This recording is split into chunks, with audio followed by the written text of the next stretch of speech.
Social anxiety disorder is one of the most common anxiety disorders, affecting roughly 7 to 13% of the population. That number is significant, yet it doesn't account for the number of people who struggle with this issue that don't meet the criteria for the disorder. One of the very inconvenient truths about social anxiety, or any anxiety disorder, is the more you avoid what makes you anxious, the more entrenched this problem becomes.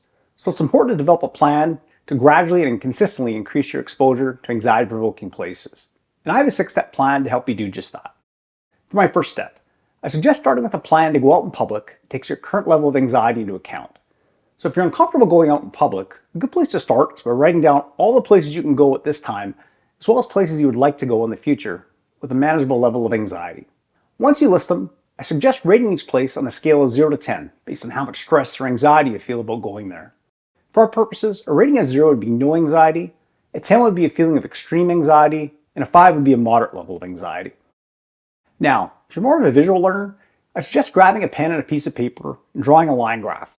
So the example I've created, places you could visit along with their anxiety rating could include walking down the sidewalk, which would be a 2, going to a public park, which would have a 4, attending an appointment, 5, shopping at a retail store, which is a 6, going to the hospital, 9, shopping at a large retail store during the busiest time of day, which is a 10.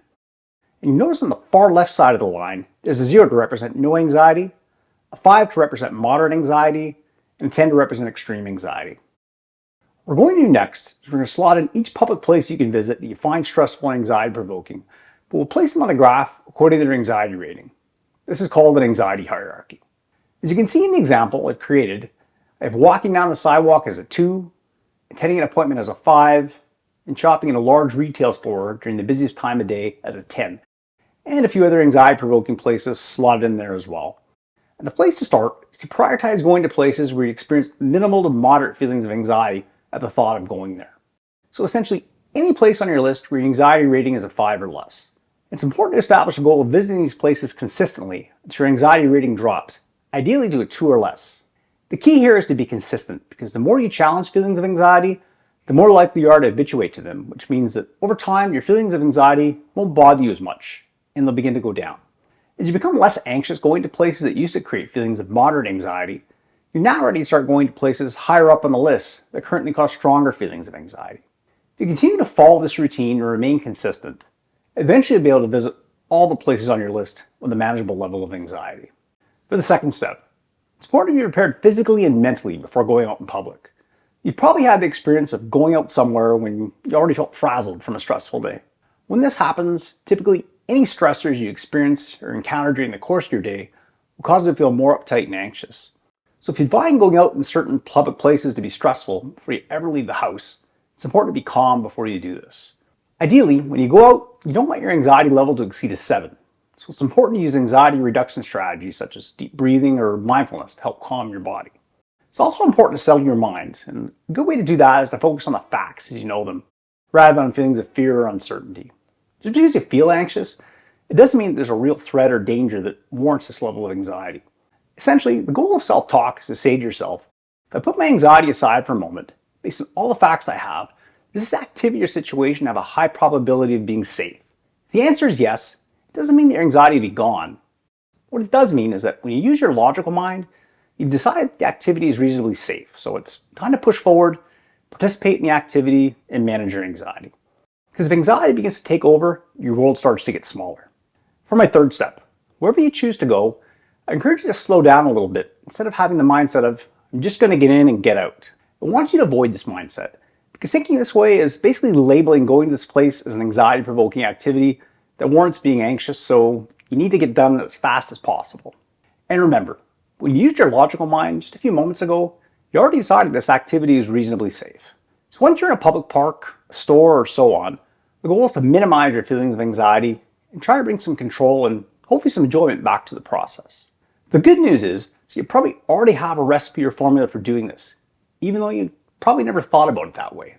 For example, chances are there are places you currently go to or have gone to in the past that make you feel relaxed. So you already instinctively know what to do to feel comfortable in public, and you do those things automatically without thinking about them. In the next few steps, I'll go over a few things that you were likely doing before that we can reintroduce. For my fourth step, I encourage you to use mindful walking. And in case you're wondering what that is, it's not like the Travolta strut or anything like that. And if you have no idea what a Travolta strut is, you really need to treat yourself and watch the movie Saturday Night Fever.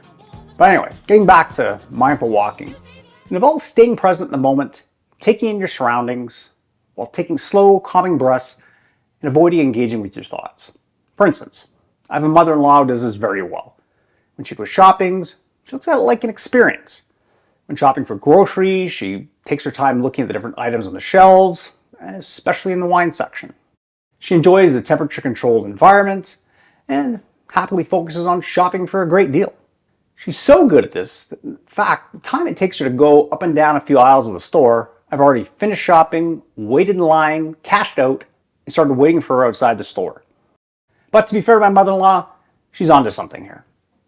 In a 2018 study by Dr. Chi Yang and colleagues, they found that simply adding mindfulness to walking helps to lower stress and anxiety and improve mood.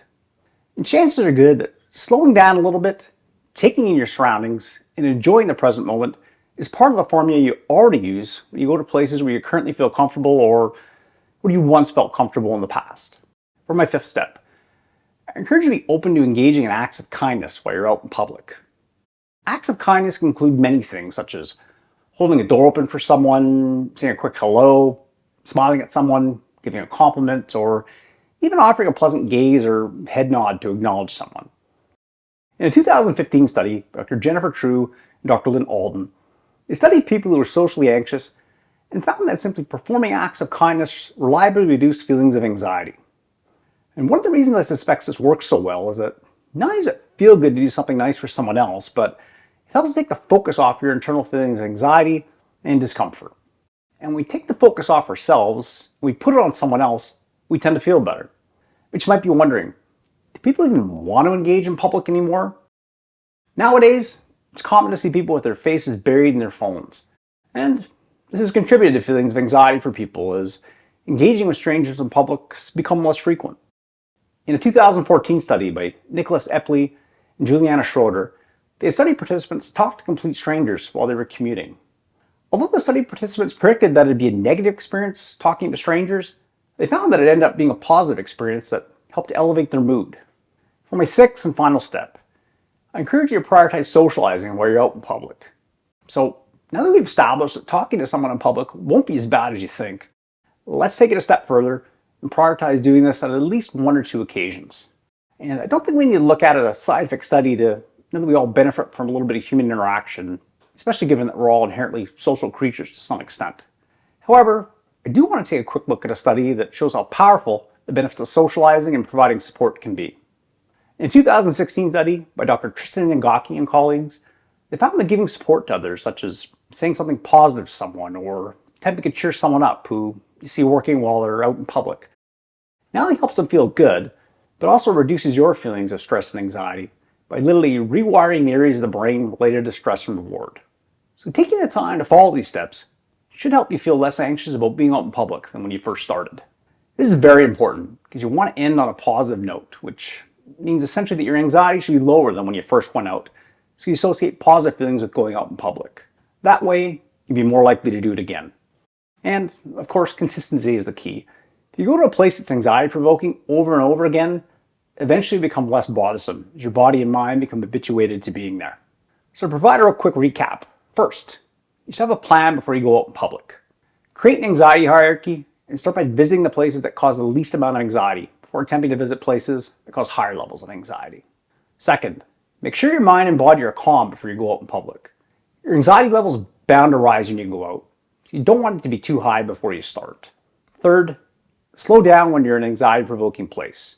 You already know, logically speaking, that it's safe to be there.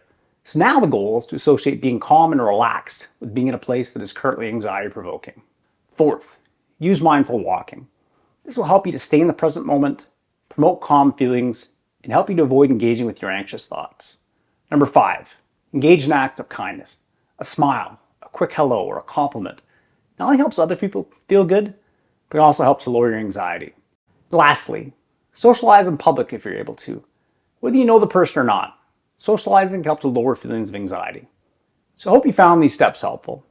If you'd like to learn more about managing social anxiety, please contact Sullivan Associates Clinical Psychology.